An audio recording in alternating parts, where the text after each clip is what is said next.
Back on the Underground Reaction, back with another video here. Today, what I want to talk about real quick is how, you have Mopreem Shakur, brother of the late great Tupac Shakur, telling a story about how years ago, after Pac got murdered, after he got shot and he was killed, and that after he died, Puff Daddy, he says, he didn't say Diddy, he said Puff Daddy, which is the same guy, but they can call him Diddy. We know him as Puff Daddy, Powder Puff Daddy, Cream Puff Daddy, whatever the fuck. Now, he tells a story about how Puff Daddy called him out of the blue. They don't know each other, they never met, and wants to let him know that he has nothing to do with Pac's murder. Why would you do something like that? I don't know, but let's get into the video real quick and we'll do some commentary on it, and I'll give you this underground reaction. Here we go.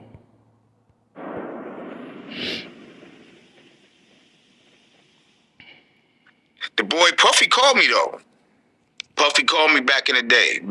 He called me. He was like, "I just want you to know I ain't have nothing to do with your brothers. I know who you are, but we never met. And I just want to call you man to man and let you know that I ain't have nothing to do with your brother's death." One thing I love about Mopreem Shakur, like, I like this guy, and I always have. I don't know if, at first I was like, is it because he's Pac's brother? Because, when it came to rapping, he was good. He was above average. He filled his role in Thug Life. There was different layers there. And, Pac was the best of the group. And then you got everyone else that filled their role and could do what they did and could tell a good story and ride the beat. And, is Mopreem Shakur Eminem? Nah, but he doesn't have to be, because this guy's real. He's a real soul. And I think when we watch Mopreem Shakur, I think a lot more people should watch him, because there's a lot of Pac. They're very similar. They are very similar. They're straightforward. They're very blunt, and they're going to tell you how it is. And they're very deep souls, and they're just cut from the same cloth. And if you see Mopreem's energy right here, he's like, yeah, old boy, call me. He's like, yeah, Mopreem don't give a fuck. Like, he's gonna tell you how it is.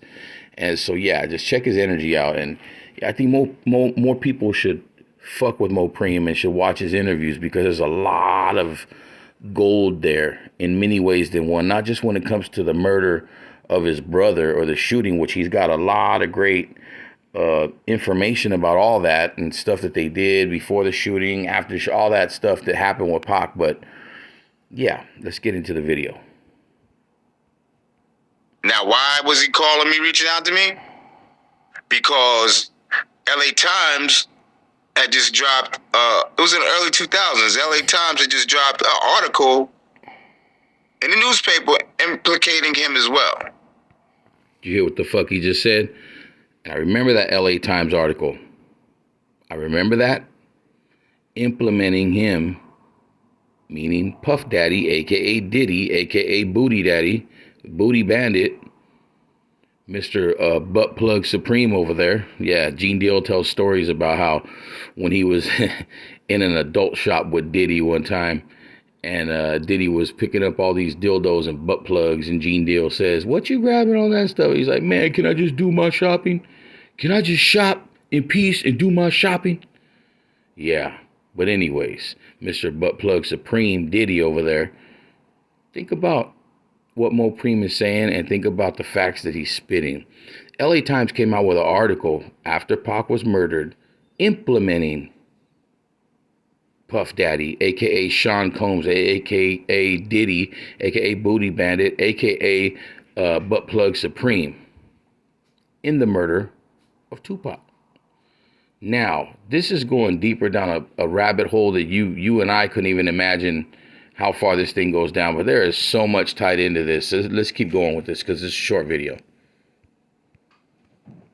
I told him I appreciate the call, but the truth is yet to come out, so we gonna see. Hold on, I missed. Now, why was he calling me, reaching out to me? Because LA Times had just dropped, it was in the early 2000s, LA Times had just dropped an article in the newspaper I told him I appreciate the call, but the truth is yet to come out, so we gonna see. And I remember that article, man. And the guy that wrote that article, he actually did a few Tupac interviews when Tupac was still living. So, yeah, that's crazy, man. So, Puffy, he called you trying to plead his innocence. Well, I think him and C's was on the radio out here, and Big Boy, shout out to Big Boy, he hit me up. He was like, yo, man, you know, Puffy, see, they want to talk to you about the whole situation about your brother. And, you know. Mopreme is dope. You see how he changed his tone of voice and whole body, you know, his emotions and everything, his body movement, his mannerisms when he was impersonating Puffy calling him. And then you see how he does the same thing when Big Boy is calling him. See, Mopreme understands the depths of what really happened. He knows. He can't tell, though. He knows what really happened to Pac, and he knows what really happened to Biggie. Everybody knows. All these artists, all these actors, they all know. The trick is we can never know.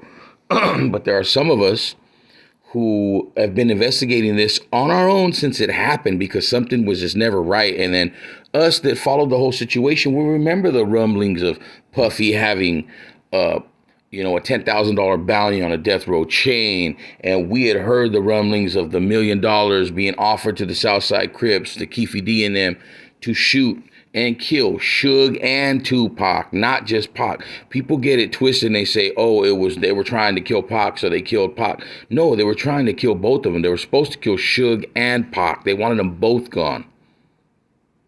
And in a sense, they are both gone because, you know, Suge's life ain't never been the same since. And Pac is gone.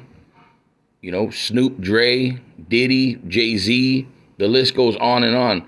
All these guys that were his enemies, they all shot to heights they had never been at after his death.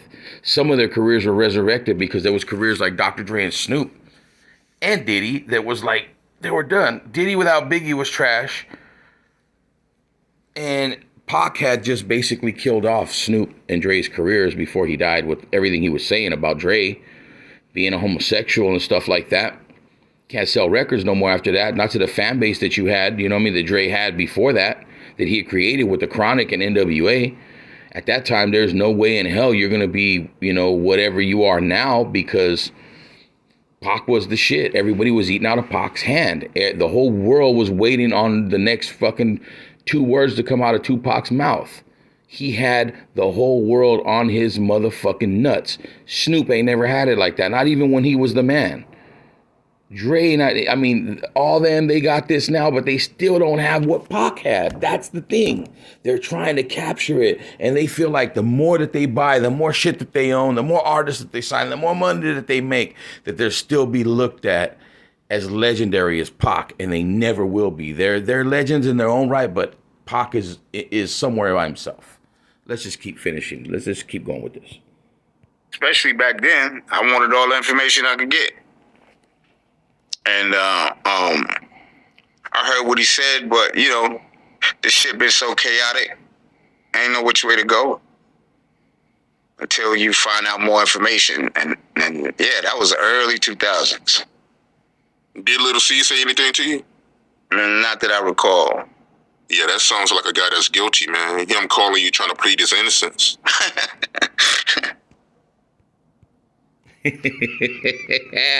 Mopreme, I love this man. This dude is I swear to God, like there's a big chunk of Pac in there. They're cut from the same cloth. It's almost like Pac's spirit has taken over Mopreme's body. It's weird sometimes. Like Mopreme is Mopreme and Pac is Pac, but if you study both of them, they're very similar. They're very much almost identical. Like their mannerisms, their the way they talk, the way they look at you, the fire in their eyes. You know what I mean? Of course, they're not like twins or nothing like that. They're not like clones. That's not what I mean at all. But just the energy is look at, he just laughed like a motherfucker when, art, because this, give the credit to the Art of Dialogue. You can find all great interviews there. I'm just taking these snippets and cuts from these places. I'm not trying to steal anything from them. I'm just trying to convey a lot of this information that some people wouldn't normally see if they don't watch these type of channels, but are interested in it. But yeah, Mopreem is straight up, man. He's giggling, laughing like a motherfucker, like proclaiming his innocence, and Mopreem breaks out laughing. Yeah, man. He could have been trying to cover his ass, or he could have been sincere. We gonna see. It's just too many attachments to Diddy, man. At some point, you got to start looking like, yo, what's going on? I mean, when Tupac got shot at Quad, they was talking about Diddy. When Tupac got killed in Vegas, they was talking about Diddy. That's what I like about the Art of Dialogue. This dude knows his shit. He's a historian like myself. He's done all the work, but this guy's done also a lot of interviews with people. He's got stuff on record where people are contradicting themselves. A lot of different stuff, and he's also does his homework, and he does his research, man. And he knows what the hell he's talking about. So shout out to the Art of Dialogue, and let's keep rolling. But check out Mopreem. On point, man. You got to start looking at them like, yo, what's going on, yo? Yeah, and you got people like Kading is out, doing interviews and talking about, with. He's talking about the L.A. Retired L.A. sheriff. Or LAPD, I forgot which one he is, but Greg Kading, who came out with the movie, the documentary Murder Rap, the book Murder Rap. He's the cop that got Keefe D, the proffer agreement, and they audio taped him and made a book from it, and that's the cop. But yeah, he's like, he feels for Puffy, dude. It's almost like he's siding with Puffy in some of these interviews. It'd be feeling like he got sympathy for Puffy because he was scared. Peep out what Mopreem says right here about Puffy being scared, and it's straight up. But how come Greg Kading, the police officer, ex-police officer, don't think like this? Yeah, he was scared. Yes, I agree. I do agree that he was probably terrified for his life. So if that is the case, it's also quite feasible that he put up money to get Pac killed. Straight the fuck up, right? You know what I mean? So, yeah, that's weird. But we gonna see. Time will tell. And on top of it, he had his own problems with Suge, before Pac. So, yeah, I get it. You should be scared, nigga. Told you. I love Mopreem. I told you. But anyways, Mopreem Shakur. Oh, yeah, we right with you, bro. And, hey, he's saying straight facts. Suge and Puffy had their own dealies before Pac got there. There was already beef there. But nobody ever thinks that he would have paid to fucking have both of them killed. People keep saying it's bullshit, there's no paper trail, but that shit was out there.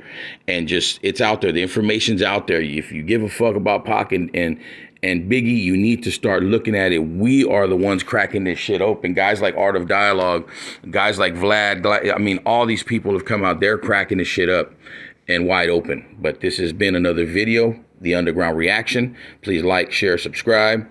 And if you like the fucking content, just please do so. I appreciate you. Have a motherfucking beautiful day, and we're going to keep rolling on another one. Peace.